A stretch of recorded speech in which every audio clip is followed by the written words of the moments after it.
Okay, so here's another catch-up video for MOvember. I'm pulling the resource this time around from Carol Juergensen Sheets' book, Helping Her to Heal.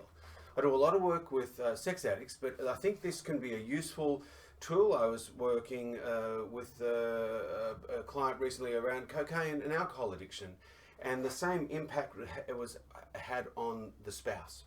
So this could be useful for anyone in addiction who has really gaslit and lied to and affected their spouse to the point that they now have a complex post-traumatic stress reactiveness when it comes to your life and recovery. And so this is from her book, and it's about managing the triggers of behavior, like betrayal.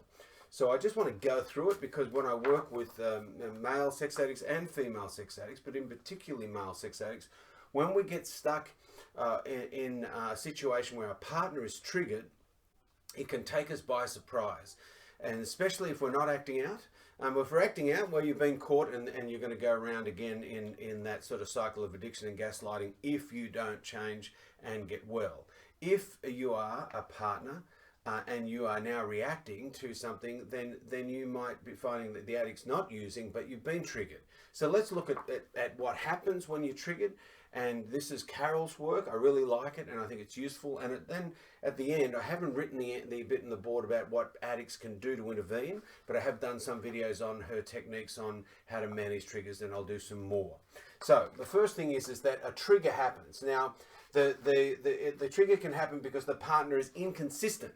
So something that the addict was doing in recovery was working, and now they're not doing it. So they might have been doing a lot of meetings, now they're doing a few, or they're not doing as much journaling, and that can trigger. That can be a trigger. An ambiguous situation. So something's not lining up. It doesn't feel right. It might just be circumstance. I was working with a fellow the other day, and they had a flat tire on the way to therapy, and were concerned that might be seen as, it would have been an excuse they might have used in the past, and then being concerned about, moving forward, what their partner was going to think about that. A broken promise. Robert Weiss gives a great example about the impact of dishonesty on a partner, even in recovery.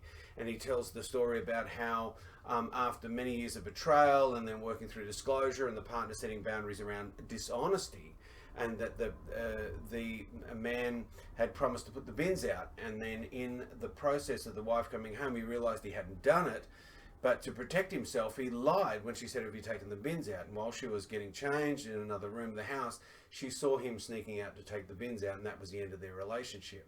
Not because he didn't take the bins out, but because her account of it to the addict was, well, if you're going to lie about the bins, how can I ever trust you around infidelity? So it could be that there's just a broken promise, or a very regular impacting trigger is media.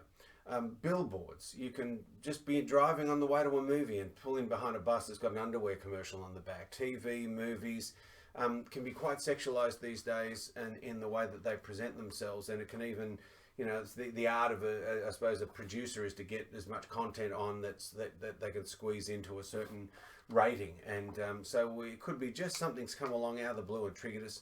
Another trigger, I suppose, that comes to mind is just the beep of a mobile phone, where the addict's looking at the phone and then they say, "Who is that?" And it flashes back to all those times they learned that a lot of those beeps were affair partners and things like that. So what happens is the trigger happens, and then we move, this alarm bomb goes off. The partner's hurt. And what we talk about with the post-traumatic stress reactiveness is the brain is made into, well, they talk about the 5-part brain now, including heart and gut neurons. But for the purpose of this hand model of the brain of Dan Siegel's, our frontal cortex is the executive thinking in our brain. And what happens when we're triggered? We lose that. It flips, and we go into the limbic system. Now, the limbic system gives us a couple of options here, but generally for partners when they're triggered, this is dangerous.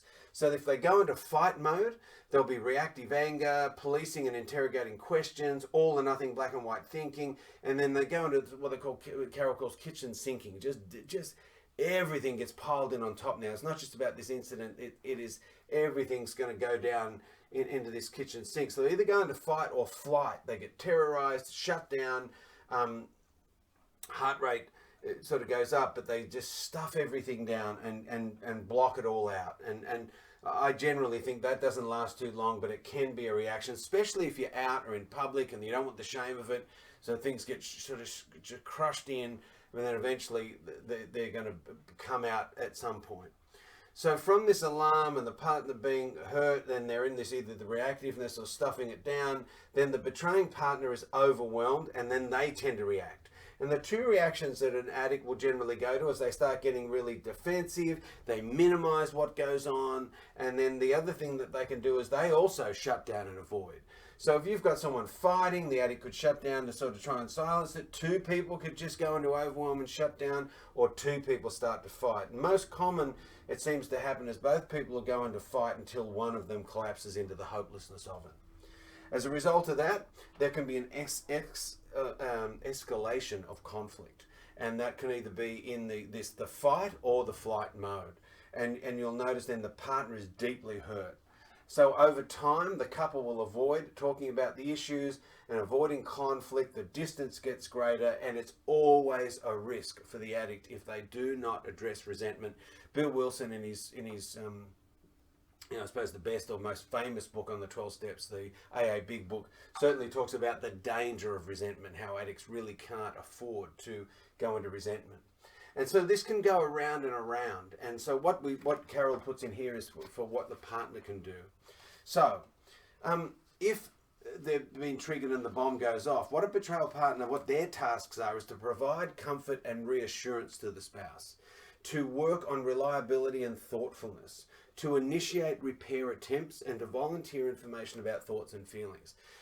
In Carol's little tool, one of her tools is the AVR, and it's to acknowledge. And this is where the addict needs to really use Carol's Teflon technique, suspend their own reality for a second to be really present for their partner, acknowledge what's happened, to then validate their experience, the partner's experience, and which is the opposite of sort of getting defensive and or justifying, and then from the validation respond to, and very much accounting for this is my fault, this is happening to you, I'm sorry that my infidelities or my sex addiction in the past and the gaslighting and the lying has left you with all these insecurities. It's about responding really deeply to the pain and the impact that now the partner is feeling. When we move down to this area where we get defensive or shutting down, the betrayed partner's task is the self-care, emotional regulation, expressing needs moderately. One of the tools I've put up for MOvember is Pete Walker's 13 tips to how to deal with emotional flashbacks. He's referring in those tools to developmental trauma. I think they're incredibly useful for anyone that has PTSD.